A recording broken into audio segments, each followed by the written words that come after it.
Bonsoir à tous, chers amis. Parachat cette semaine, la paracha Be'alotra, paracha très riche, une paracha qui nous parle d'une des mitzvot les moins pratiquées, néanmoins avec un enseignement très riche dans la vie de chacun d'entre nous, qui est la mitzvah de Pesach Sheni. La mitzvah de Pesach Sheni, c'était bien sûr la mitzvah de rattraper le fait que ceux qui étaient impurs et n'ont pas pu faire le premier Seder de Pesach, alors ils avaient le devoir de faire le deuxième. Très bien. Mais la vie est faite de beaucoup de moments qu'on réalise qu'on avait une opportunité et que ce soit un but, que ce soit une relation, ou que ce soit un chemin qu'on aurait dû suivre. Et dans ces moments-là, on se dit, et parfois on se pose la question, qu'on aurait tellement préféré avoir ce qu'on appelle une deuxième chance, ou bien faire les choses correctement. Mais qu'est-ce qui se passe si la deuxième chance, c'est pas juste faire une deuxième, c'est pas un chemin juste pour regretter, mais peut-être c'est d'essayer de se dire qu'est-ce que j'apprends des erreurs que j'ai effectuées. Tu as des gens qui vont se lamenter sur le passé, tu as des gens qui vont se dire dommage, j'avais une opportunité, je ne l'ai pas saisie, que ce soit pour le travail, que ce soit pour les relations, que ce soit pour mille et une choses. Et tu as des gens qu'à la place de regarder sur le passé, ils vont se dire quoi? Comment regarder sur l'avenir? La question qu'on a ce soir, c'est la suivante. Dans notre croissance spirituelle, faut-il surtout éviter les comportements négatifs ou plutôt augmenter activement le bien et le positif? Ou bien, est-ce qu'il y a une place pour les deux approches?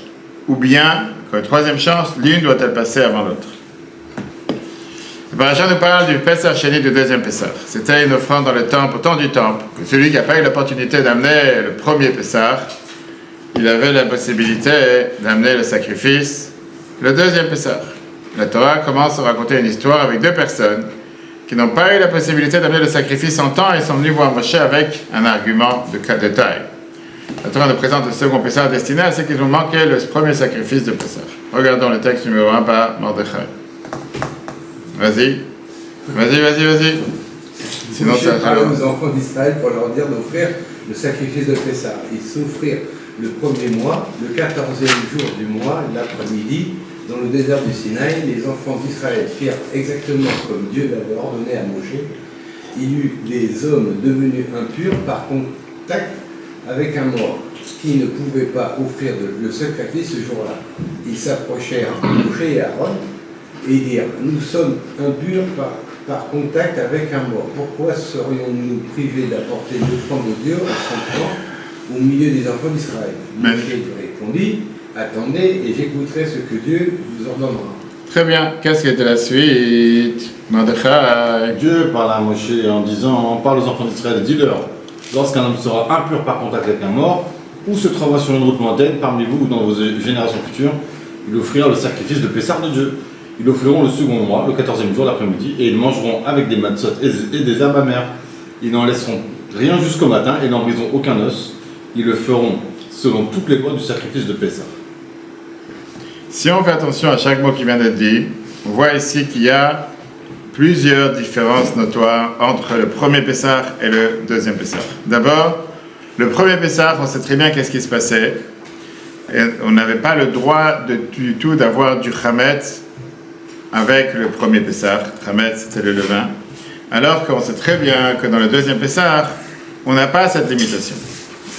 On sait que Dieu il a dit à Moshe de leur donner une deuxième chance. Mais qu'est-ce que Rashi vient nous dire sur le verset qu'on vient de lire par rapport au deuxième Pessah?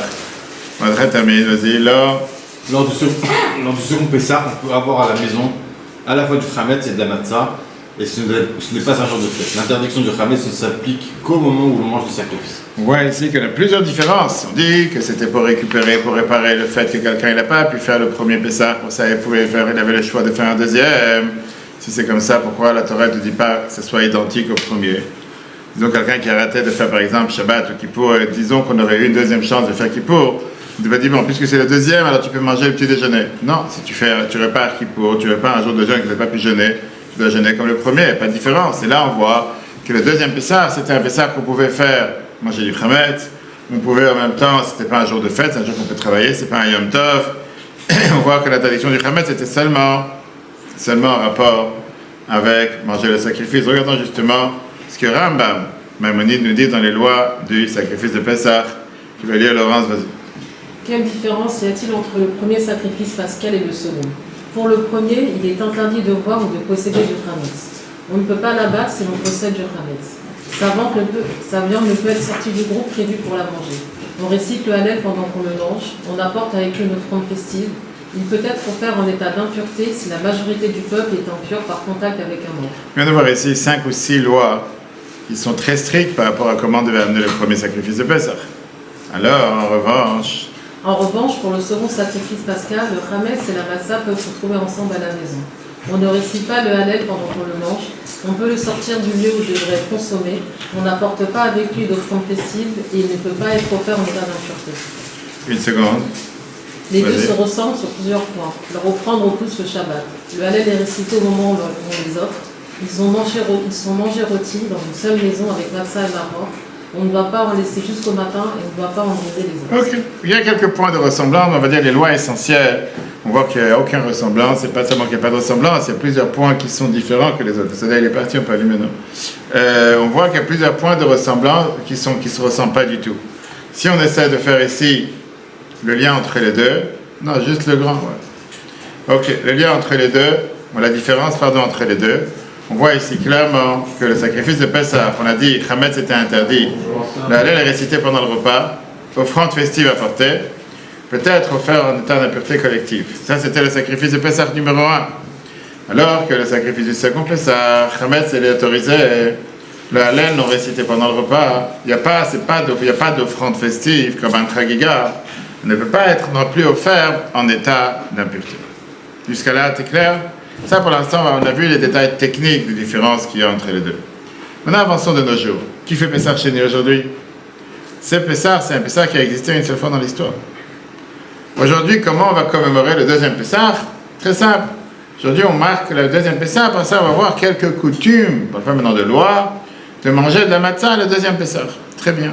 Et il y a différentes manières de le pratiquer. On va dire qu'aujourd'hui, une des choses les plus simples, comment on le pratique, on voit ça dans le texte numéro 3. Dans le Shulchan Aruch, se dit par exemple que la coutume acceptée, c'est de ne pas réciter Tachanoun, on ne dit pas les supplications le 14 Iyar, parce que c'est le Pessah Sheni, c'est un petit Pessah. Ok, très bien. Et aussi, comme on l'a dit tout à l'heure, Rabbi Israël Friedman, dans l'écouté Maharir, il vient et il dit, il est décédé en 1933, que les personnes scrupuleuses ont l'habitude de manger de la matzah le 14 Iyar. Est-ce que c'est une obligation comme on a le premier Pessah? Non, c'est une coutume, on a l'habitude de faire. Très bien. On avance. Qu'est-ce qu'il nous dit? Ça, c'est pour toi, Meir. Qu'est-ce qu'il nous dit? On a plusieurs rabbins de la Chassidut qui ça remonte jusqu'au Baal Shem Tov et qui disent qu'on avait l'habitude de manger la matzah justement Pessah Sheni, comme on a dans ce témoignage Rabbi Chiel Mirgod d'Akechaim Beshalom décédé en 1944, un de ceux qui était une grande autorité halachique né à Munkach, et il vient nous raconter quelle était la coutume, qu'est-ce qu'on fait ce jour du 14 Iyar. Vas-y. Le 14 Iyar Pessah Sheni, le rabbi de Munkach prenait un repas avec ses disciples et expliquait que telle était la coutume de ses saints ancêtres et de nombreux tzadikim issus des élèves du Baal Shem Tov. Même si l'essentiel de la consommation du sacrifice avait lieu la nuit du 15, l'offrande elle-même était apportée durant la journée.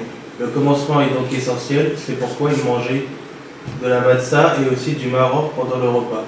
La nuit du 15, il veillait également à manger de la matzah car c'était aussi le moment de la consommation de Pessah Sheni. Exactement, c'est la raison pour laquelle, une seconde, termine le paragraphe. Celui qui n'a pas apporté l'offrande... Une seconde, pardon. Qu'est-ce qu'on vient de voir ici? On vient de voir que c'est une coutume et c'est la raison pour laquelle que ceux qui ont l'habitude, qu'on a l'habitude de manger la matzah le deuxième soir de Pessah, le deuxième Pessah Sheni, on la mange la veille du 15, etc. Et on a ici énormément de questions parce que apparemment tout est clair. On va voir qu'il y a des choses qui ne sont pas du tout claires, sont loin d'être claires. Pourquoi les choses sont loin d'être claires? Parce que tout ce concept de pouvoir réparer quelque chose, c'est pas d'abord unique à Pessah. On le voit qu'il y a beaucoup d'autres fêtes. On sait que chaque fête a ce qu'on appelle la possibilité de faire des tashlumin. C'est quoi tashlumin? C'est ce qu'on appelle réparation, restitution, le fait de compensation, au mot exact. Maintenant, en règle générale, une compensation se fait juste après la fête. Par exemple, pour la fête de Sukkot, on voit dans la Gemara qu'on va tout de suite lire, que c'est écrit qu'ici, quelqu'un n'a pas pu amener le sacrifice au temps du temple, le sacrifice de Chagiga le premier jour, il lui restait les 8 prochains jours pour pouvoir le faire. Très bien, ça c'est pendant Sukkot. Regardons le texte de la Gemara, Chagiga, celui qui n'a pas apporté l'offrande, la fête du premier jour de Sukkot, peut les rattraper durant tous les jours de la fête, y compris le dernier jour. Alors pourquoi Pessah est différent? Pessah Sheni, on te dit qu'il faut attendre 30 jours. Et c'est le 14 Iyar qui est 30 jours après le premier Pessah. C'est là qu'ils ont eu la possibilité de pouvoir réparer, d'amener cette compensation. Deuxièmement, deuxième question qui dérange, pourquoi le Pessah, deuxième Pessah, n'est pas un miroir exact de ce qui était le premier Pessah? Comme on l'a dit tout à l'heure, réparation de quelque chose que tu as manqué, ça doit être exactement le même de celui que tu as manqué. Si le premier Pessah, tu ne pourras pas manger du Khametz, tu ne peux manger que de la patsa, etc., avec toutes les restrictions et tous les détails qu'on a dans le premier Pessah, si tu veux réparer le fait que tu n'as pas fait le premier Pessah, tu dois faire le deuxième identique au premier, avec les mêmes restrictions. Troisièmement, et ça c'est ce qui dérange le plus, de ce qu'on a lu tout à l'heure dans les paragraphes précédents, de la narrative de la Torah, et aussi par la perspective légale, c'est clair que le Pessah Sheni, il est fait pour qui? Il est fait pour ceux qui ont raté le premier. Raté, on l'a lu volontairement ou involontairement. Alors pourquoi aujourd'hui c'est devenu une pratique universelle? Pourquoi aujourd'hui c'est devenu quelque chose qui est, on va dire, officiellement pour tout le monde, pas banal? C'est Pessah Sheni, c'est fait pour tout le monde. Ce qu'on fait, Pessah Sheni, tout le monde le fait. A priori, ça devait concerner une certaine catégorie de personnes, une certaine personne qui avait l'habitude, quand il n'avait pas fait le premier, de faire le deuxième, et ça s'arrête là. Et donc ça concerne qui? Ça concerne la minorité des gens. Question numéro 1. Pourquoi cette possibilité de rattrapage n'était pas donnée juste après la fête, comme pour d'autres offrandes, mais seulement un mois plus tard? Deuxièmement, pourquoi le second Pessah ne ressemble-t-il pas à complètement au premier, notamment concernant le Khametz? Et si, historiquement, le second Pessah ne concernait que ceux qui avaient manqué le premier, pourquoi le marquons-nous tous aujourd'hui? On est bien obligé de dire, oui, plus que ça, on va voir, avant de passer à la prochaine question, on va voir ici ce que la Gemara Psachim, page 67b, nous raconte. Au temps du Beth Amikdash, quand le temple existait, si la majorité de la communauté n'avait pas eu la capacité d'amener le premier sacrifice, collectivement, ils ont sauté l'opportunité de faire le premier. Pour lui, il y a une raison. Alors, ils n'avaient pas la possibilité de faire le deuxième. Ils ne pouvaient pas faire le deuxième. Faire le deuxième, c'est seulement quand un individu n'a pas pu faire le premier. Mais si tout le monde n'a pas pu faire le premier, on dit ok, ça a été raté pour tout le monde, la vie continue. Regardons, la Gemara Psachim, c'est qu'il disait, Laurent. Meir, il a lu, oui, vas-y. Meir, il a lu, t'as lu, Meir? Oui. Vas-y. Un individu, ou même un groupe d'individus, est repoussé au second Pessah. Mais la communauté entière, ou sa majorité, n'est pas repoussée au second Pessah. Elle accomplit le premier Pessah en état d'impureté. Je l'ai dit tout à l'heure. Alors pourquoi aujourd'hui on va célébrer collectivement le second Pessah? Quand à l'époque, quand le second Pessah il a été orchestré, quand il a été mis en place, c'était ce qu'on appelle la notion qu'on a dit, compensation collective, n'était pas capable, n'était pas possible. On est bien obligé de dire, comme on l'a dit tout à l'heure, à l'époque du Beth Amikdash, la majorité de la communauté ne pouvait pas apporter le premier sacrifice, elle le faisait en état d'impureté. Elle n'était pas repoussée au second Pessah, parce qu'on n'allait pas dire, bon, puisque les gens ils n'ont pas pu le faire, il n'y aura pas de fête cette année. Non, tout le monde le faisait, même en état d'impureté, parce que c'était, on va dire, une situation collective. Pourquoi aujourd'hui, non, tout le monde fait le deuxième Pessah, alors que ça ne concerne pas tout le monde? Qu'est-ce qui se cache derrière cette mitzvah, comme je l'ai dit tout à l'heure, une des fêtes qui apparemment ne concerne personne et tout le monde l'a fait? Puisqu'au départ, il ne faut pas oublier, comme j'ai dit tout à l'heure, la première année qu'il y a eu cette demande, c'était parce qu'il y a eu certains qui étaient impurs, qui portaient le cercueil de Yosef, et pour ça ils sont venus voir Moshe, c'est son plan en disant pourquoi on sera différent, pourquoi nous on ne pourra pas faire Pessah alors que tous nos frères et sœurs font. Moshe il a dit je vais me tourner avec Dieu, je vais me tourner envers Dieu. Dieu lui a dit ils auront la chance de pouvoir le faire 30 jours plus tard. Et depuis, c'est venu mitzvah de la Torah. Alors qu'il n'y a pas cette mitzvah, ce n'est pas une notion de chacun d'entre nous à devoir le faire. Ça fait partie des 613 commandements, mais on sait très bien que dans les 613 commandements, tu as beaucoup de commandements qu'on n'a pas le devoir de faire. Même si tu as envie, tu ne le fais pas. Donc on ne peut pas faire, on n'a pas le devoir de le faire. Quoi, par exemple quoi? Madame la pro, c'est quoi par exemple? Par exemple, il y a tellement de lois qui sont par rapport à la pureté et impureté. La Torah ne te dit pas, va te rendre impur pour apprendre comment devenir pur. Ne va pas te rendre impur, tu ne vas pas chercher à devenir pur. Il y a tellement de lois qui sont concernant les lois de pureté et impureté. Pas chaque mitzvah, on a le devoir de faire. Pas le devoir de faire 613 commandements. on le fait. La Torah te dit, dans le cas où tu n'as pas fait certaines choses, là, tu auras un devoir de le faire. Mais si tu n'as pas fait, tu t'es pas rendu impur, tu n'as pas le devoir d'aller chercher à te rendre pur. Ou bien, mais j'ai de dire, comme j'ai dit tout à l'heure, qu'il y a ici quelque chose de particulier, surtout le message qu'on va voir à la fin, on va voir aujourd'hui. C'est un message richissime. Et ça, c'est pour ça qu'on est obligé d'avoir ce qu'on appelle, Rabbi nous explique dans le merveilleux discours, dans l'écoute Sichot 33, avec une déclaration audacieuse, qui veut dire qu'il y a énormément de sujets dans la Torah et dans ceux qui participent à ces cours tous les lundis soirs depuis des années. C'est pas novice. Que si on n'a pas la chassidoute, si on n'a pas la mystique juive, si on n'a pas la philosophie de la chassidoute, on ne peut pas comprendre. Parfois, il nous manque l'explication au niveau basique. Et c'est là que ça nous montre comment on doit avoir cette unité de la Torah, et la Torah dévoilée, et la Torah cachée. Cette partie intérieure de la Torah, cette dimension intérieure de la Torah, vient parfois nous sauver et nous donner le sens à ce qu'on fait. Et c'est là qu'on comprend comment on doit intégrer les deux. Parce que si tu te suffis seulement avec la partie dévoilée de la Torah, sans la partie voilée de la Torah, c'était tout le cours de Tania de la semaine dernière, il manque quelque chose. Et donc ce ne sont pas deux dimensions différentes, mais ils sont ce qu'on appelle un millefeuille. Tu as déjà compté combien de feuilles il y a dans un millefeuille, Meir? Pourquoi on appelle ça millefeuille? Parce qu'il y a multifacettes, plusieurs niveaux, d'accord? Et donc aujourd'hui on va voir cette explication chassidique du concept de qu'est-ce que veut dire un sacrifice. On a dit tout à l'heure qu'il devait amener le sacrifice, tout ça, le sacrifice de l'agneau pascal, un korban. Dans le Mahamar d'Admo Azaken, au début du livre de Vayikra, il vient nous expliquer, et c'est expliqué dans des dizaines et des dizaines de discours chassidiques, qu'est-ce que ça veut dire le mot sacrifice. En hébreu, le mot sacrifice qui s'appelle korban, sacrifice, c'est un sacrifice animal, représente notre travail intérieur. Nous rapprocher de Dieu en offrant et en transformant notre tendance négative. Cette idée de sacrifier un animal sur le temple, c'était plus ou moins, on va dire, le show qui a été fait dans le temple. Mais ce n'était pas la raison essentielle. La raison essentielle, c'était d'abord de se sacrifier soi-même, de changer sa personne. D'ailleurs, on va tout de suite voir que le mot korban, il y a la même racine que le mot leït karev, se rapprocher, devenir plus proche. Ça, c'était le but du sacrifice, de se rapprocher de Dieu. Et regardons ça dans les mots, comment le rabbi précédent il explique. Dans le premier bâti des gagnés que le rabbi a lancé, Laurence, vous voulez lire? Allez-y. Expliquons le sens des sacrifices. Pas grave, vas-y, commence, c'est sorti la deuxième après. Ouais, vas-y. Là, il y a deux Laurence Blanc ce soir, c'est pour ça que c'est difficile de faire la différence. Expliquons le sens des sacrifices dans le travail spirituel de l'homme. Le verset dit « Lorsqu'un homme offrira d'entre vous un sacrifice à Dieu du bétail, cela vient renseigner le sens profond du sacrifice dans l'âme. Lorsqu'un homme offre, signifie qu'il cherche à se rapprocher de Dieu et d'entre vous. Signifie que l'offrande vient de lui-même, de ses forces, de ses sens et de ses facultés. Il ne s'agit donc pas seulement d'un animal extérieur, mais d'un animal intérieur de l'homme, son âme animale avec ses différents niveaux représentés par le bœuf et le petit bétail. » Magnifique. Deuxième Laurence. Alors, comme on le sait, le travail de raffinement n'est pas identique chez chacun. Chez certains, l'âme animale ressemble à un taureau sauvage avec des traits de caractère très précis. Chez d'autres, elle ressemble davantage à un mouton, plus fine et plus délicate, même si elle reste encore une dimension animale. Bravo. J'ai vu ta story qu'on a parlé de taureau. Pourquoi tu t'es reconnu?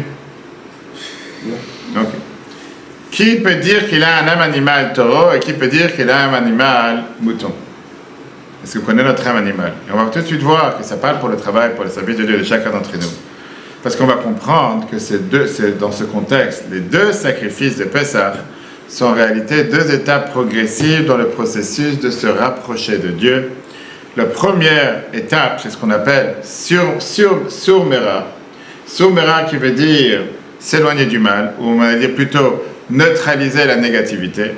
Et à Setov, rajouter dans la positivité. On va voir comprendre pourquoi c'est un travail qui est demandé de chacun d'entre nous par rapport à la question qu'on a demandé tout à l'heure.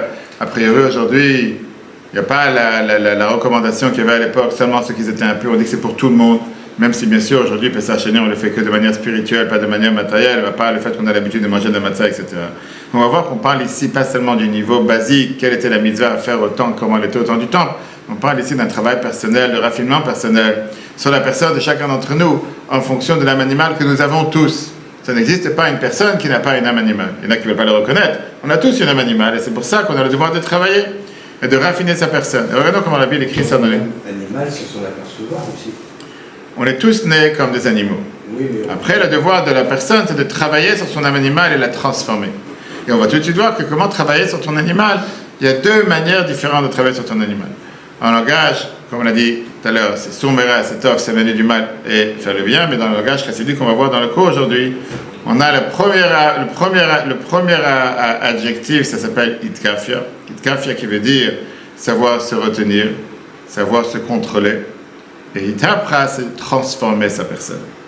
C'est un travail de longue haleine, c'est un travail de longue date, c'est un travail qui est un processus qui demande du temps. Ça ne devient pas en un jour. Comme tout processus de raffinement et de changement de personne, ça prend du temps. Et c'est pour ça qu'on a les 30 jours, et on va arriver très très riche jusqu'à qu'on arrive à la fin.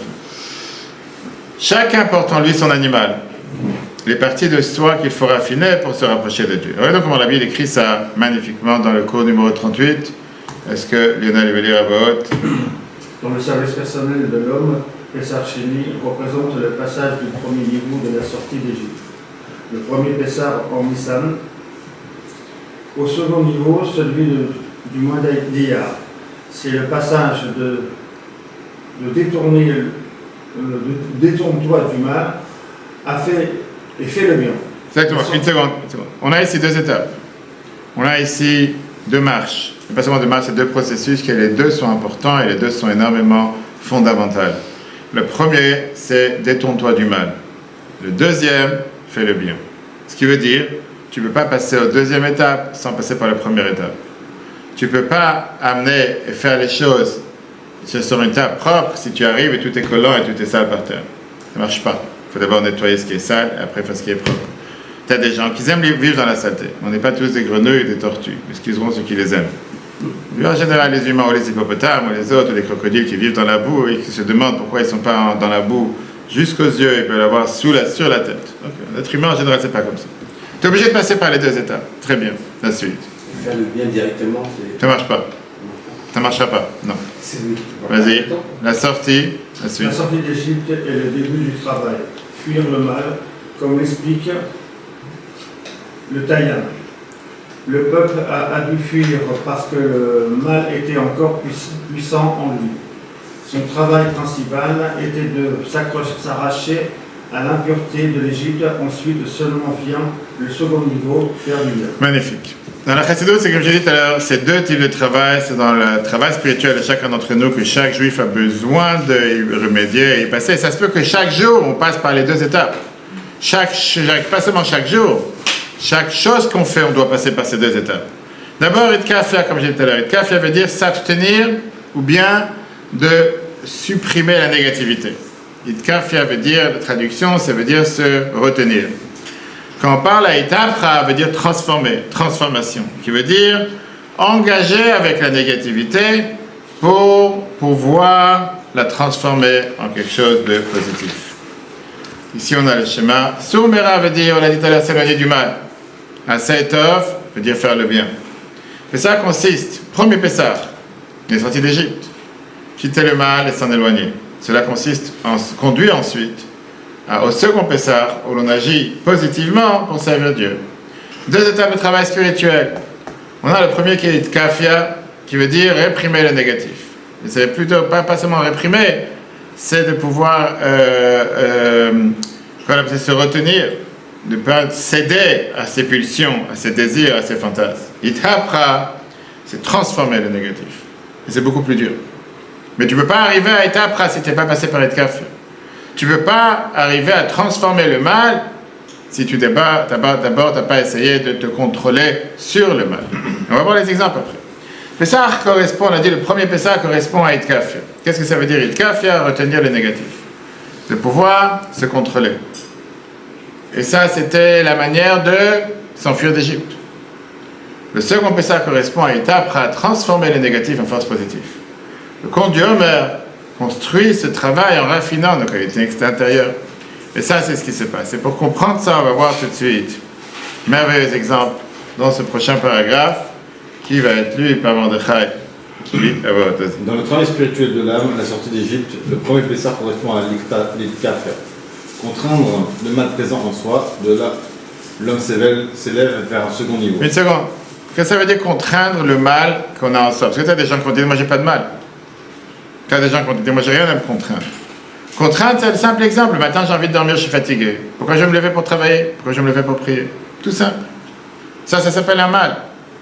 Un animal, c'est ce qu'il fait. Qu'est-ce qu'il fait un animal?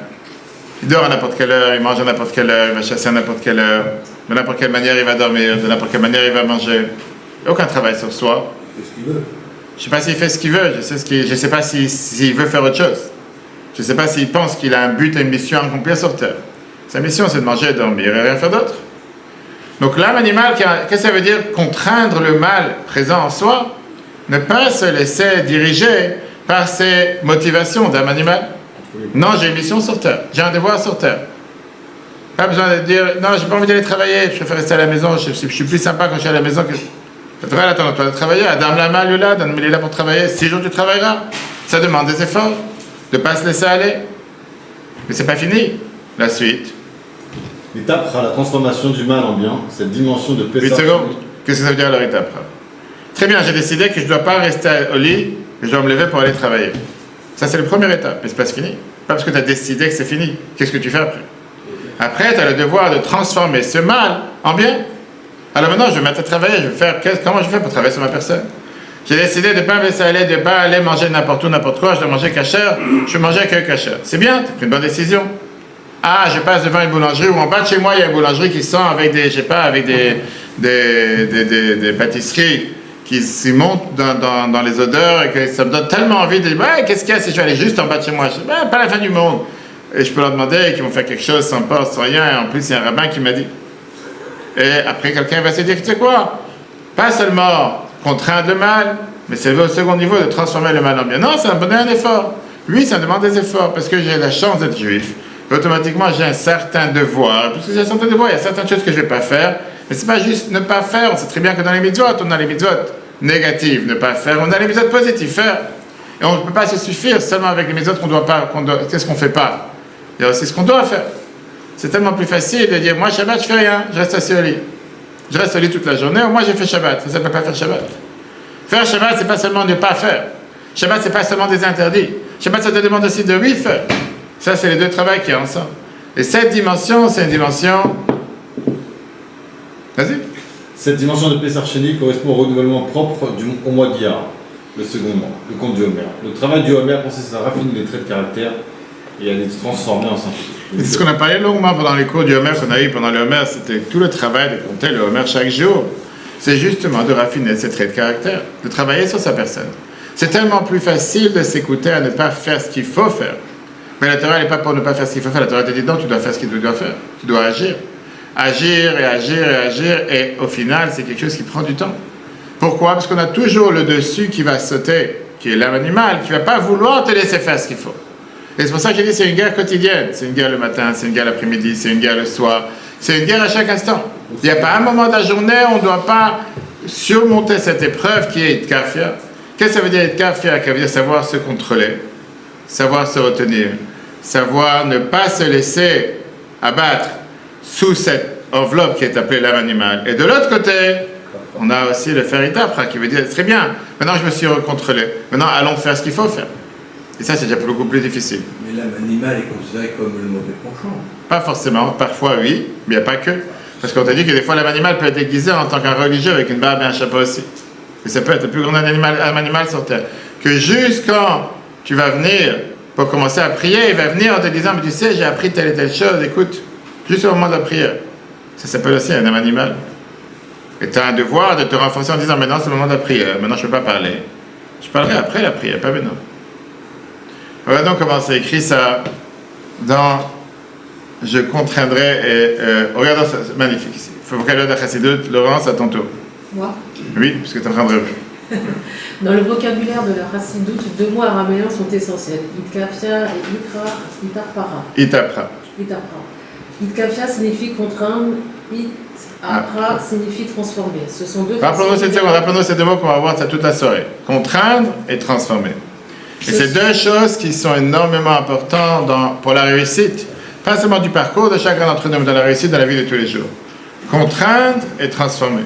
Tu veux dire? Vas-y. Ce sont deux façons générales dont le mal peut se trouver face au bien. Soit le bien soumet le mal contre sa volonté, soit le mal lui-même est transformé en bien. Une seconde, dans Tania, la Zakan, il explique ça en disant qu'on dirait comme un match de boxe.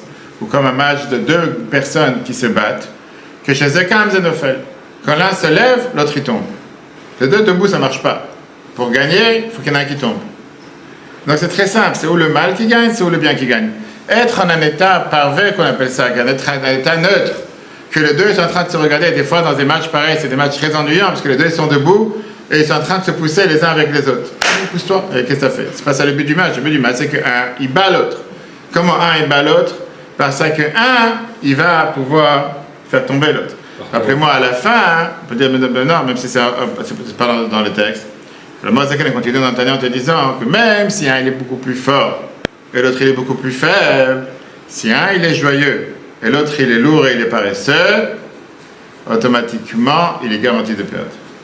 Pourquoi? Parce qu'avec la joie, on peut gagner beaucoup plus qu'avec la tristesse.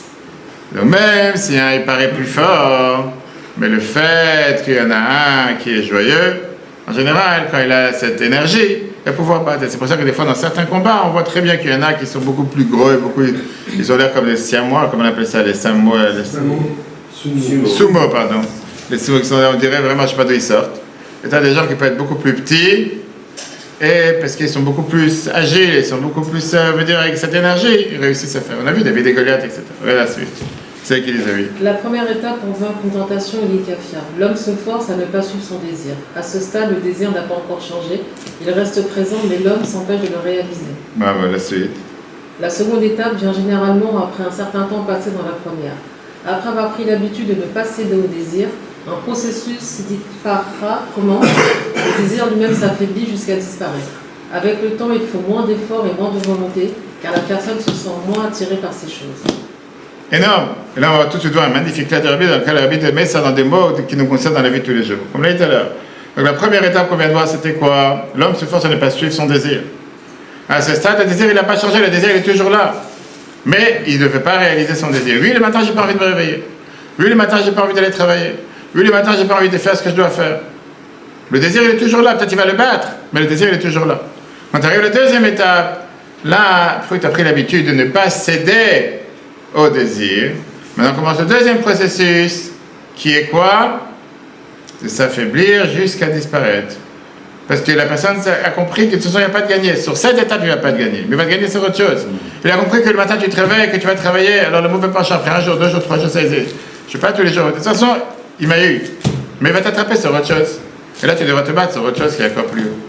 Regardons cette magnifique là du Rabbi qui va nous expliquer ça et nous illustrer ça de manière tellement riche. Meir, à vote. Une seconde, ça on l'a déjà lu. Pardon, qu'est-ce que j'ai fait? 9, on a lu celui-là, oui. 8, t'as lu ça? Transformé, oui? Non, on n'a pas lu. Une seconde. T'as dit ça, par ces choses. Oui, ah vas-y, t'as pas fini alors, vas-y. Itkafia, oui. C'est le même paragraphe que tu as là, c'est la suite, la fin, oui. Ok. L'itkafia désigne un état où il existe un écart entre ce que l'homme comprend et ce qu'il ressent ou désire. Une seconde. Ça, c'est la première étape. Il y a ce qu'il veut faire et il y a ce qu'il a envie de faire. Ce qu'il veut faire, c'est pas forcément ce qu'il désire. Ce qu'il désire, j'ai envie de rester au lit dormir. J'ai envie de rien faire aujourd'hui. Ça, c'est ce qu'il désire. Ce qu'il doit faire, c'est totalement différent. Vas-y. Il sait qu'il doit agir d'une certaine manière, mais son cœur le tire dans l'autre sens. Il doit donc imposer au cœur la conclusion de l'intellect et faire ce qu'il sait être juste. Ça, c'est Itkafia. Première étape. Il sait ce qu'il faut faire. Il n'a pas envie de le faire. Il ne voit pas la face. C'est pas ce qui est son désir. Son désir, c'est pas de le faire. Mais il sait c'est ce qu'il faut faire. Et donc, qu'est-ce qu'il fait? Il impose au cœur la conclusion de l'intellect et de faire ce qu'il sait qu'il faut faire. Même s'il n'a pas envie de le faire. C'est pas encore son désir. Par contre, quand on arrive à la deuxième étape, C'est bon? Ithapra. L'Itrapra désigne l'état où le vrai et le juste correspondent déjà à ce que la personne veut et ressent. Elle a transformé son cœur et ses désirs pour qu'il veuille naturellement le bien. Il n'y a plus cette opposition. Quand le Tanya t'explique le fait d'avoir transformé le mal en bien. Le mal n'est plus contre toi. Ce désir n'existe plus. Parce que tu as réussi justement à surmonter cette bataille et tu as gagné cette bataille. Maintenant, il va te rencontrer sur une autre bataille. Itkafia consiste à se forcer à agir contre ses désirs. Itapra est une étape suivante. Transformer ses désirs jusqu'à ce que faire le bien devienne naturel. Comme j'ai dit tout à l'heure, tu ne peux pas passer au deuxième sans passer par le premier. De l'autre côté, passer qu'au premier sans le deuxième, ça ne marchera pas tout le temps. que si le désir il est toujours là, si le mal il est toujours là et tu dois te battre tous les jours, parfois tu en as marre de te battre et tu n'as plus les forces de te battre.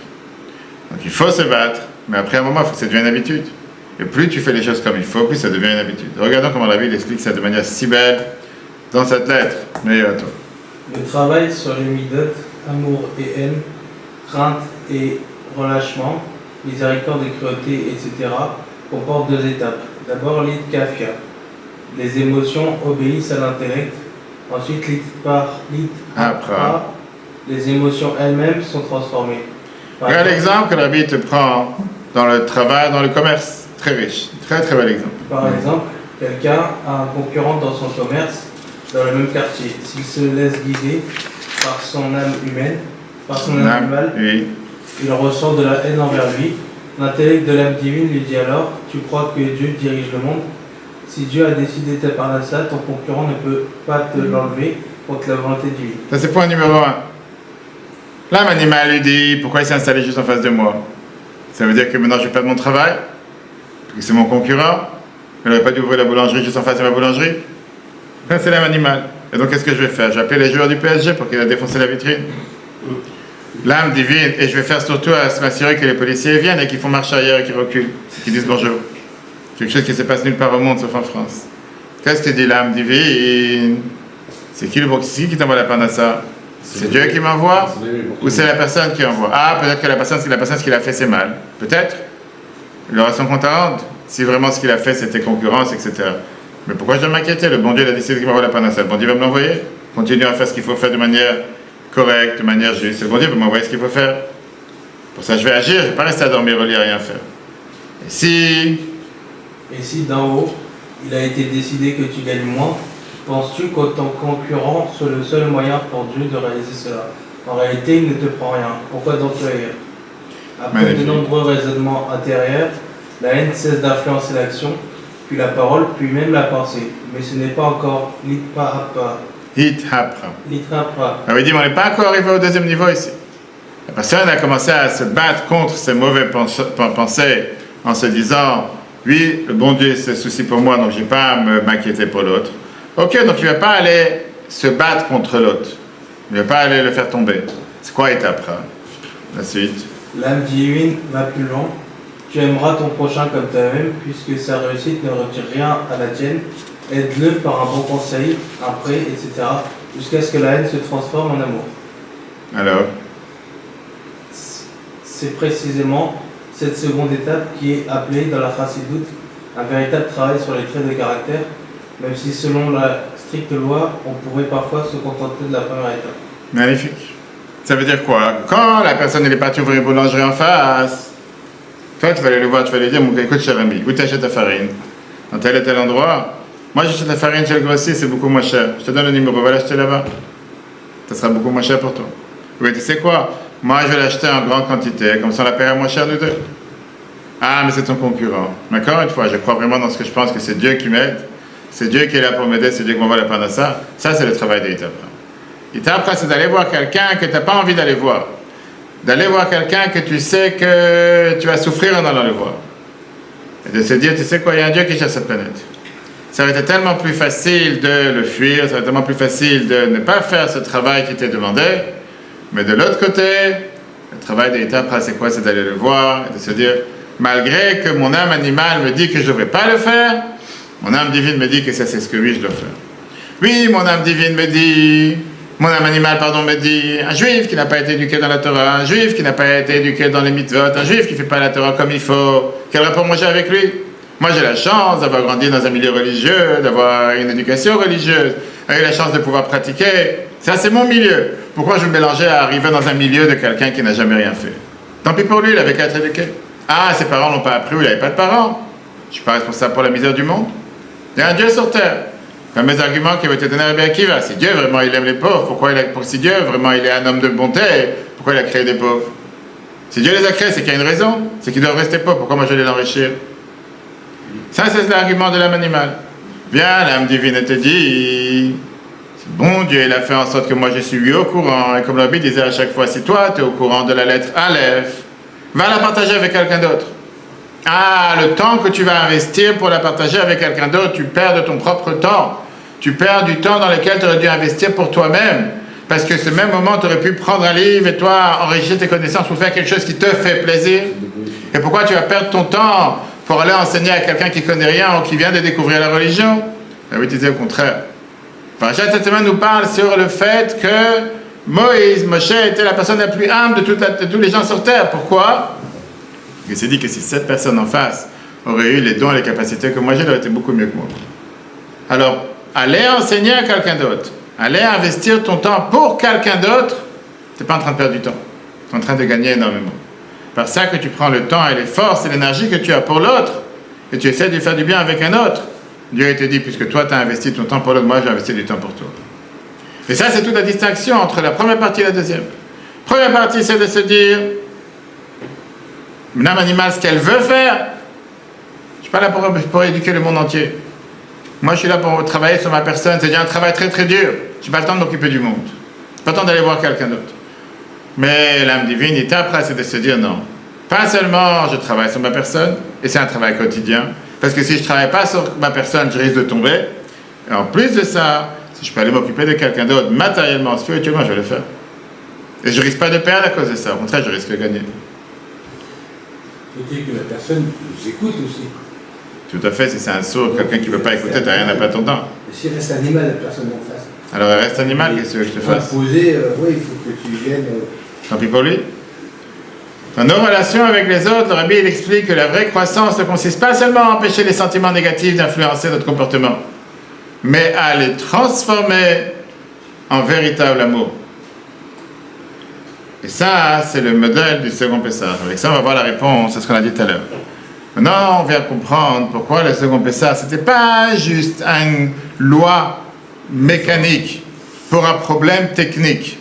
En deux mots, tout à l'heure, c'était pour répondre quoi? C'était une récitation. On avait dit c'était quoi? C'était un rattrapage.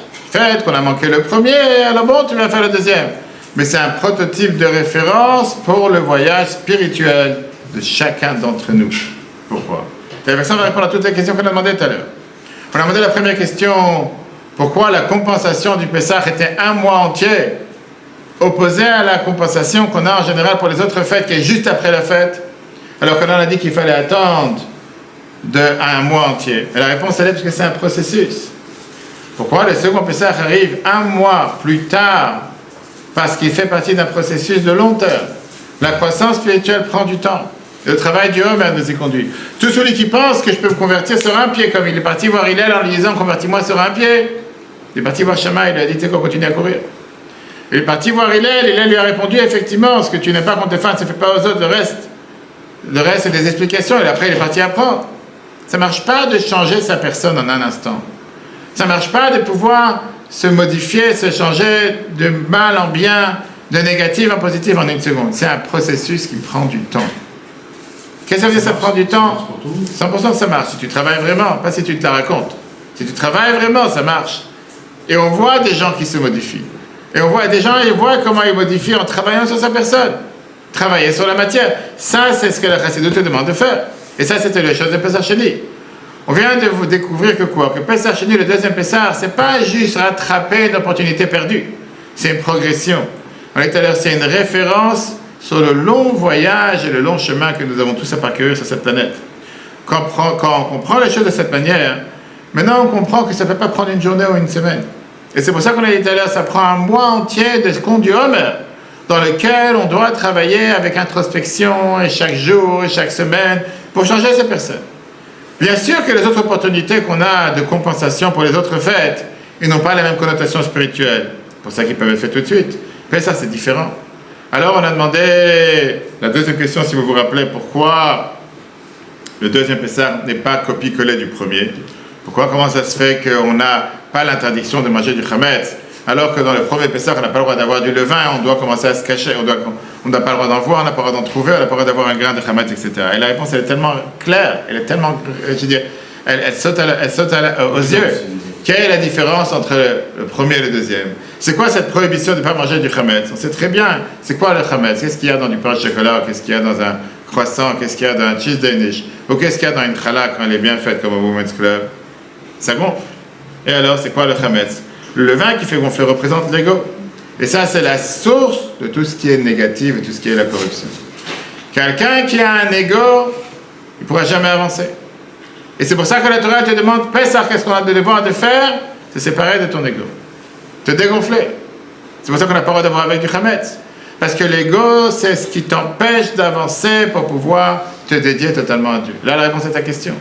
Quelqu'un qui a un ego démesuré, tu parles au mur, tu perds ton temps. Tu ne peux pas parler avec lui. Parce qu'il n'a jamais fait d'erreur. C'est toi qui as toujours tort. Il n'a rien à apprendre. Il connaît déjà tout. Qu'est-ce que tu veux parler à quelqu'un pareil? Tu perds ton temps. Et c'est pour ça qu'une fois qu'on a passé le premier Pessah, une fois qu'on a passé ce raffinement et ce travail de soi sur sa personne, par avec l'homme, par ça qu'on a anéanti le ego, pour arriver justement à ce statut de matzah, et c'est pour ça que dans le premier Pessah, on n'a pas le droit de fréquenter le Hametz, on doit se distancer du Hametz à 100%. Parce que la matzah, c'est tout à fait le contraire du Hametz. La matzah, c'est quoi? Elle est plate, elle est modeste, et elle n'a pas besoin de grandir, de gonfler pour se faire remarquer. Contrairement à l'ego, contrairement au Hametz. Imagine-toi que tu fais Shabbat et que tu vas chez Laurence et t'as invité, t'as donné une challah qui est plate comme une matzah. Tu dis, excuse-moi, tu t'es trompé. Tu as oublié de mettre de la levure. Le crapaud, c'est quoi le crapaud maintenant? Pour faire peur, il se fait gonfler. On a vu la semaine dernière, on a vu dans un déco, c'est très bien la différence avec l'éléphant et les grenouilles. Il se fait gonfler pour faire peur à l'éléphant. Mais tu penses vraiment que l'éléphant il a peur de la grenouille qui s'est gonflé? Tu penses vraiment? Ça, c'est la différence entre la matzah et le chametz. Et c'est pour ça que le manger numéro 1 de Pessah, c'est la matzah. Très bien. Mais le but, c'est pas de rester avec la matzah toute l'année. C'est seulement 7 jours. La preuve est qu'on avance, et plus on avance dans ce processus de raffinement de la personne, on est capable de manger du chametz. Mais là, on n'aura plus le risque de pouvoir retomber dans son ego et de pouvoir se séparer de Dieu. On arrive à un statut dans lequel le chametz, maintenant, il n'est pas seulement permis, pas seulement qu'il est toléré, pas seulement qu'il est apte, mais il devient aussi une mitzvah. On va voir que pour Shavuot, c'est la seule fête que la Torah elle permettait dans le temple, Shnei Alechem, les 2 pains. Sacrifice de chametz. Alors qu'il y a à peine 7 semaines, on ne pouvait pas amener un sacrifice de chametz, il fallait avoir un sacrifice qui était que de la matzah, qui était plate, qui était sans ego. Parce qu'une fois qu'on a eu ce processus de raffinement personnel, et une fois qu'on a travaillé sur sa personne, le manger du chametz, avoir affaire avec ce pain gonflé, c'est pas ça qui va faire qu'on va devenir égoïste. On n'a plus d'ego à l'intérieur de nous-mêmes. Et au contraire, ce qu'on a dit, le pain essentiel, c'était le sacrifice essentiel de Shavuot, Shnei Alechem qu'on devait amener. Et comme j'ai dit tout à l'heure, c'est un travail sur soi. Et effectivement, quelqu'un qui n'a pas travaillé sur soi, il est avec un ego, Shavuot n'aura pas d'impact sur lui. Maintenant, on comprend pourquoi, pas seulement le deuxième Pessah, on n'a pas le devoir de manger que de la matzah, comme l'on m'a dit tout à l'heure, pourquoi c'est pas identique au premier, mais on a le droit de manger de la matzah. Parce qu'après avoir eu un mois dans lequel on a tellement travaillé, et dans lequel on a réussi à écraser son ego, et on a réussi à se dégoïser, je ne sais pas comment ça va, de se démonter son ego, à ce moment-là, maintenant, une fois qu'on a vu qu'on est arrivé à cette référence de Hithapra, on est arrivé maintenant à se transformer, on peut tolérer le chametz, et pas seulement le tolérer, mais maintenant, on a toute cette transformation interne qui fait qu'il ne fait plus de mal. Et on a ça aujourd'hui dans la médecine qui est impliqué à des centaines et des centaines de processus, en commençant par quoi? Qu'est-ce qui rappelle dans la médecine qu'il y a exactement ce même processus qu'on vient de voir entre Hithapra et Hithapra? Qui a entendu parler d'Ebola en Afrique? Aujourd'hui, à JFK, ils ont annoncé qu'ils vont scanner toutes les personnes qui arrivent d'Afrique pour la maladie d'Ebola. Est-ce que vous connaissez Ebola ou pas? Vous avez parlé de cette maladie? Ça a repris. Ok. C'est quoi un vaccin? Dis-moi toi, la madame. C'est quoi un vaccin? Vas-y, fais attention, dis pas de bêtises, parce qu'il y a des médecins ici. C'est une prévention, c'est pour éviter de tomber malade. C'est fait de quoi? C'est quoi le vaccin? Je te demandais, c'est quoi un vaccin? C'est quoi? C'est fait à partir de quoi? C'est des œufs, c'est de la mayonnaise, c'est du ketchup? C'est fait à partir de... Je sais pas, c'est des cellules ou des... C'est quoi? À partir du microbe. C'est fait à partir du virus. Que quoi? C'est qu'on te donne justement un infime pourcentage. Pas un placebo, mais non, pas de quelque chose de réel qui fait que grâce à ça, ton corps s'habitue et qui va créer des anticorps pour ne pas tomber malade. Quand tu vas être attaqué, si un jour tu vas être attaqué par le virus, c'est le fait que ton corps va en créer automatiquement, si jamais un jour tu vas toucher le virus, tu vas pas en tomber. C'est exactement le même processus qu'on vient de voir. Au départ, tu dois t'éloigner. Ça, c'est la première étape qui est avec la matzah. Le chametz est interdit. Mais une fois que tu as travaillé sur ta personne, tu peux même pas seulement goûter au chametz, tu peux même en manger. Là, ça va plus te faire du mal. Pourquoi? Parce que tu as déjà été vacciné. Tout simple. Texte numéro 11, c'est à qui? Laurent. Ok. Sinon, ce sera Laurent. D'après tout ce qui précède, on comprend pourquoi lors de Pessah Sheni, la matzah et le chametz peuvent se trouver ensemble à la maison. Lors du premier Pessah, le chametz est interdit car il faut sortir des forces d'impureté représentées par le levain et le chametz et les éliminer. Mais lors du second Pessah, l'homme est déjà sorti du mal. Le chametz et la matzah peuvent donc coexister dans la maison. Magnifique. Maintenant, on va avoir la réponse qu'on a demandé la deuxième question tout à l'heure. Pourquoi le second Pessah permet le chametz? Parce qu'après un mois de travail du Homer, l'ego représenté par le chametz peut être transformé et ne bloque plus le service de Dieu. Et maintenant, on a demandé tout à l'heure la troisième dernière question qui était, alors pourquoi aujourd'hui c'est devenu une fête collective alors qu'au départ c'était une fête qui était seulement pour ceux qui ont fait une erreur et seulement pour ceux qui sont devenus impurs, alors qu'aujourd'hui c'est devenu une fête que tout le monde doit faire, même si elle est faite de manière différente, on ne dit pas les tachanonim, les supplications, on mange la matzah, etc. Avec cette explication chassidique de la chassidoute, on a tout compris.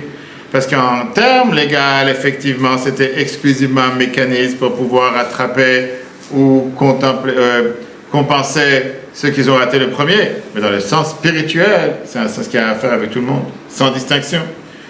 Pourquoi? Quelqu'un qui a raté le premier Pessah, le seul moyen de pouvoir arriver et de pouvoir obtenir la première étape et deuxième étape, c'était d'amener le deuxième Pessah. Mais pour un juif qui était sur le bon chemin depuis le départ et qui avait amené le premier Pessah, ça c'était suffisant pour déclencher le processus de pouvoir grandir jusqu'à arriver au deuxième Pessah. Et cette expérience était une expérience qui doit être faite pour chaque juif, peu importe s'il a fait le premier ou s'il n'a pas fait le premier. C'est pour ça qu'aujourd'hui Pessah Sheni, elle est faite pour tout le monde. Regardons justement quand on dit ça de manière si belle. Non, écoutez, Sikha 33. C'est lui qui a Laurence. Alors Pessah Sheni possède un message qui concerne tous les juifs. Le sens est simple. Ce jour donne à chaque juif la capacité d'atteindre le second niveau du service de Dieu. L'Ikrapra, même ceux qui ont apporté le premier sacrifice atteignent l'achèvement de ce travail au second mois, et particulièrement à Pessah Sheni. C'est pourquoi même aujourd'hui, nous célébrons ce moment particulier. Il nous aide à passer au second niveau du service divin, transformer le mal en bien et faire le bien. Magnifique. Maintenant, on comprend la troisième réponse à la question qu'on a demandé tout à l'heure. Le second Pessah concernait ceux qui avaient manqué le premier sacrifice. Aujourd'hui, il parle à chacun, car sa leçon s'applique à tous. Même celui qui a déjà vécu le premier Pessah doit franchir une nouvelle étape de croissance et de transformation intérieure. Le second Pessah nous enseigne que le chemin spirituel ne consiste pas à ne jamais tomber. Je répète, le second Pessah nous enseigne que le chemin spirituel ne consiste pas à ne jamais tomber. On tombe. À partir du moment que tu marches, comme je dis toujours, quand quelqu'un a la chance d'avoir un enfant, si tu n'es pas d'accord que ton enfant il apprend à marcher en tombant, en se faisant des bosses, il n'apprendra jamais à marcher. Seulement en tombant, on apprend à marcher. C'est seulement en se trompant qu'on apprend de ses erreurs. C'est pas pour rien que la Torah nous dit Ein chacham ki ba'al hanisayon. Il n'y a pas quelqu'un d'intelligent comme quelqu'un qui a passé des épreuves. Quelqu'un qui s'est brûlé une fois, il sait comment faire attention la deuxième fois. Quelqu'un qui ne s'est pas brûlé, il ne fera pas attention, il sait ce qui va se brûler. Donc parfois c'est bien de passer par une erreur, parce que par ça que tu as passé une erreur, tu sais comment faire attention la prochaine fois pour ne pas faire d'erreur. Il consiste à avancer étape par étape, à se transformer et à se rapprocher de Dieu. Alors regardons ce qu'on a vu aujourd'hui, et après on termine avec une magnifique histoire. La Torah enseigne que celui qui a manqué le sacrifice de Pessah et le 14 Nissan peut le rattraper un mois plus tard. Le 14 Iyar, ce jour est marqué chaque année comme une petite fête. Il existe des différences importantes entre le premier et le second Pessah, notamment sur le fait que le chametz est permis lors du second, contrairement au premier. Dans la pensée chassidique, le sacrifice symbolise le rapprochement avec Dieu en offrant notre animal intérieur, nos pulsions et tentations les plus basses. Les deux sacrifices de Pessah représentent les deux étapes de notre rapprochement avec Dieu. S'abstenir du négatif et augmenter le positif. Itkafia et Itapra, qu'on a dit tout à l'heure. Cela explique pourquoi Pessah Sheni est pas seulement un héritage pour tous les juifs, ce chemin spirituel concerne chacun de nous. Cours à replacer sur le Torah.fr, mais pas oublier cette magnifique d'abord histoire. Avant ça, ne pas oublier qu'on a cours sur l'année prochaine, mercredi le 10 juin, le gala du Betrabat, ceux qui ne sont pas encore inscrits, s'inscrire et faire venir avec vous du monde. On a besoin de remplir le restaurant pour faire du kavod. Il y avait une fois un grand disciple, un des disciples du Admor Azaken qui était connu sous le nom de Reb Shmuel Munkes. Et quand il venait dans un village, les gens lui donnaient beaucoup d'honneur. Ok. Et en général, dans la fabrique, il y a une réunion chassidique, les gens disaient Chaim, et ils donnaient quelque chose à manger. Pas comme ici qu'on a du luxe. Mais à l'époque, qu'est-ce qu'ils avaient à manger ici ça? Ils donnaient, je sais pas, du hareng, des crackers, du sel, des choses banales. Ils n'avaient pas quel caviar, ils n'avaient rien du tout. D'accord? Parfois, il y avait la chance de recevoir un plat particulier. Parfois, quelqu'un il a cuisiné quelque chose de particulier. Et il amenait sur quelque chose de particulier, je disais, c'était énormément content.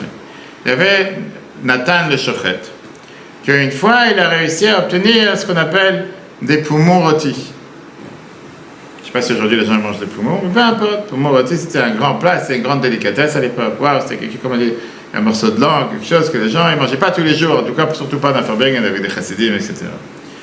Et donc, il a décidé de l'envoyer ce morceau de plat particulier pour le Farbingen, pour les gens qui se réunissaient à parler des paroles de Torah. Il dit, tiens, qui kiffent, qui ne vont pas manger seulement ce qu'ils ont l'habitude, quelque chose de simple, qui vont avoir un bon plat. Magnifique. Mais quand le plat il est arrivé avec les grandes odeurs, tu vois la viande rôtie qui arrive, et tout le monde, ah, ce soir finalement, ça fait je ne sais pas combien de mois, ils n'ont pas mangé de viande. Là, on va pouvoir kiffer, on va pouvoir. Non, pourquoi ils se sont réunis? Pour apprendre, c'est pas réunis pour manger. Mais dis-moi, si on peut aussi donner manger à l'âme animale, qu'est-ce qu'il y a de mal? Pourquoi pas? Ok. Je vois le monde qu'il arrive, il prend la marmite et il la garde sur lui, il n'a pas envie de la donner à personne. Et s'il dit, j'ai pas envie, je la garde pour moi. Et pendant toute la soirée, les gens ils disent, mais vas-y, mets la marmite sur la table, c'est fait pour tout le monde, pourquoi tu prends ça pour toi, pourquoi tu vas ramener à la maison? Parce que Laurent, c'est la viande grillée, tout à l'heure, chez elle, laisse pour tout le monde, prends l'autre morceau. Non, il garde le bol avec lui, la grosse marmite, il n'est pas intéressé. Et les gens commencent à le tirer d'un côté, le tirent de l'autre, vas-y, donne la marmite, c'est bon les gens. Finalement, il y a un bon plat qui arrive, on a envie de tout ce qu'il fait, pas seulement toi. Mais lui, il dit non, pas question. Et il continue à parler, je sais pas, des paroles de Torah, etc., donner le chaim. Et les gens ont commencé à se lever, ils disent, viens, on va lui arracher, on va se mettre à quatre, on va essayer de lui arracher la marmite, on va lui enlever. Et lui, il essaie de se battre, il garde la marmite, apparemment c'est une marmite assez solide qu'il y avait à l'époque, je sais pas ce qu'il y avait. Plusieurs jeunes sont passés, ils ont décidé de lui arracher la marmite, et lui dit non, je ne vais pas regarder. Et il s'enfuit de la synagogue avec la marmite, et il court. Je ne vais pas vous laisser avoir la marmite, je n'ai pas envie que vous mangez cette marmite. Qu'est-ce qui est tombé sur la tête? Qu'est-ce qu'il y a? C'est pas la fin du monde parce que quelques personnes ont reçu aujourd'hui un bon plat, pour ça il faut en faire, il faut se battre contre. Ils ont essayé de l'attraper, il a vu qu'il n'allait pas pouvoir s'enfuir toute la nuit, il a vu un trou des égouts comme il y a ici en face, prend la marmite, il jette tout à l'intérieur. Il dit, ben allez faire quelque chose, prendre des égouts, vous savez pas prendre des égouts, de toute façon on peut rattraper ce qu'il veut. Là ils étaient énervés, ils ont voulu massacrer, ils ont voulu, pourquoi t'as fait ça, ben t'as chrité, on n'a pas le droit de jeter. Ils ont commencé à insulter tous les noms. Pourquoi on avait fait, finalement on avait reçu quelque chose de merveilleux à manger qu'on aurait pu profiter, à cause de toi on n'en a pas eu. Il n'a rien dit, il s'est éclaté de rire, et il retourne dans la synagogue. Ah mais ça te rappelle des histoires, non? C'est comme ça à la maison. D'accord, très bien. Ok, tout le monde rentre à la maison et tout le monde rentre à la synagogue, continue le discours, et bien, malheureusement ils n'ont pas reçu cette viande grillée, cette viande rôtie, je sais pas quoi. Et dès qu'ils arrivent, tout d'un coup il y a ce qu'on appelle la femme du boucher ou le boucher lui-même qui arrive, il est en train de courir et il est très très peiné et dit, je vous en supplie, ne mangez pas la viande que je vous ai envoyée. Ils n'ont pas compris de quoi il parle. Il dit, il y a eu une énorme erreur et c'est passé. Et il explique que, puisqu'il est parti aujourd'hui, il a fait des courses, il est parti dans une autre ville. Et donc, sa femme, elle a fait une erreur. Elle a donné à cuire la viande rôtie qui n'était pas cachère. Tu sais qu'un shochet, en général, quand il fait la shrita, il peut très bien regarder s'il y a des poumons perforés, s'il y a quelque chose qui est caché, pas caché. Et des fois, il y avait des morceaux d'animaux pas cachés, il met de côté pour après les vendre non juifs, ils peuvent en profiter. Mais nous, on n'a pas en profiter. Comme la femme. À l'époque, ils n'avaient pas tout ce qu'on a aujourd'hui dans les industries, avec les tampons bleus, tout ce que tu veux, on peut en faire la différence entre les deux. Elle ne savait pas qu'est-ce qui était le cachet. Elle n'a pas fait la distinction, elle a pensé que c'était là-bas dans la cuisine, ou c'était resté dans l'abattoir, ou je ne sais pas où. Elle a fait cuisiner, elle a pensé qu'elle a fait quelque chose de bien. Et elle a envoyé la marmite avec la viande rôtie non cachère au Farbringen. Là, maintenant, tous les chassidim qui étaient présents, ils ont dit, waouh, ça, je vois le monde qui se considère, qui se fait passer pour un humoriste. Tout d'un coup, on voit que c'est un sadique nistar, c'est un sadique cachette, c'est un baba d'aujourd'hui. Il lui manque juste l'écharpe blanche et mettre des mains au ciel et commencer à recevoir des enveloppes et des je te bénir, tu vas voir, tu vas raconter tout. Fait d'où il sort? D'où il a inventé une chose pareille? On l'a jamais connu comme un ultra érudit ou un ultra saint qui est capable de faire des miracles. Comment il a détecté qu'il y avait un problème dans la viande? Il n'a pas pu nous le dire depuis le départ, on ne s'est pas parti lui courir derrière et se prendre la tête, etc. Donc ils vont le voir, il dit d'où t'as su? Il dit, je suis pas un rabbin, il fait, je suis pas un grand rabbin, je suis pas un grand érudit, je suis pas quelqu'un de particulier, et je suis pas quoi que ce soit. Il dit, mais quand ce bol il est arrivé ici, et j'ai vu cet engouement qu'il y a eu, tous ces gens qui étaient ici, qui étaient vraiment affamés comme des animaux, je me suis dit, il y a certainement quelque chose de mal dans ce bol. Parce que de voir des gens aussi pieux, qui sont assis à table, qui sont venus pour se réunir, pour apprendre une parole de Torah, et à la place de se concentrer sur la parole de Torah, la seule chose qui leur parle, c'est quand est-ce qu'on va pouvoir sauter, on dirait, je sais pas, des tigres ou des panthères qui n'ont jamais mangé de viande rôtie de leur vie, qu'ils attendent juste que cette viande soit faite pour moi. Comme si c'est celui pourquoi ils sont venus. Je me suis dit, il y a certainement quelque chose de mal qui va les faire tomber. Je me suis dit, c'est pas possible. Parce que c'est impossible que pour quelque chose de bien, quelque chose de pur, des gens qui se sont réunis pour apprendre des paroles de Torah veulent tellement tomber dans manger quelque chose comme des animaux qu'il y a quelque chose qui ne va pas ici. J'ai décidé de m'en débarrasser. Ça, c'est comment il les a sauvés. J'ai compris qu'il y avait quelque chose qui n'était pas bien. Qu'est-ce que ça veut dire? Il a fait pas seulement ce qu'on appelle Yitkafia, se retenir. Il fait oui, si j'ai un désir de faire quelque chose qui est tellement pas bien, et certainement, je dois me retenir, parce que je ne devrais pas le faire. Parce que si c'est quelque chose qui est tellement bien, le mauvais penchant ne m'aurait pas poussé à le faire. Si le mauvais penchant, il me peut, des fois, les gens te demandent, alors d'où je peux savoir c'est quoi mon service sur Terre? D'où je peux savoir c'est quoi ma mission sur Terre? Et la réponse, elle est, tout ce qui t'arrive à faire dur, tout ce qui était difficile à faire, t'es garanti c'est ce que tu dois faire. Parce que sur quelque chose qui n'est pas ta mission, le mauvais penchant ne va jamais mettre tous ses efforts pour t'empêcher de le faire. Il va t'empêcher de faire juste qu'est-ce qui est ta mission. Qu'est-ce qui est ton rôle? Qu'est-ce qui est difficile à faire? Quand il sait que ça arrive, un gars du Betrabat et qu'il doit donner la tzaka, il va te dire non, pourquoi aujourd'hui? Attends, dans un mois, je vais toucher une prime, là je vais donner. Pas aujourd'hui. Quand il sait que tu dois te lever le matin pour prier, il dit pourquoi maintenant? Je vais faire le soir.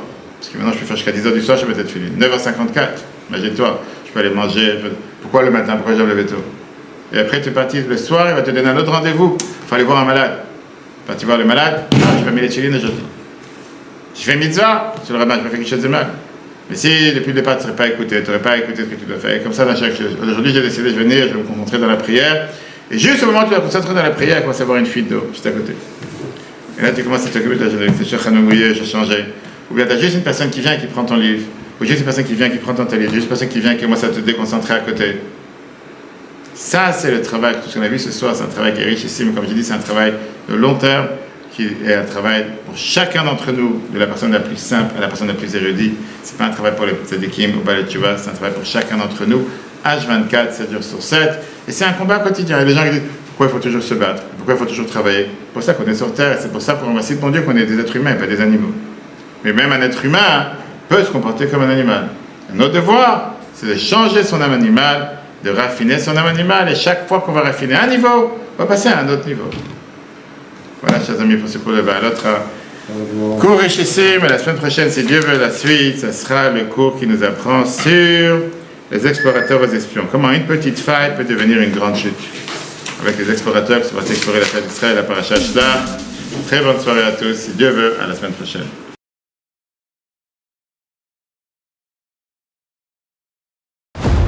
Eutora.fr, la Torah en live. Ce cours est proposé par Eutora.fr. Pour nous aider à continuer à diffuser les cours de Torah, vous pouvez faire même une petite contribution sur notre site www.eutora.fr dans l'onglet « Faire un don ». Retrouvez-nous aussi sur les réseaux sociaux.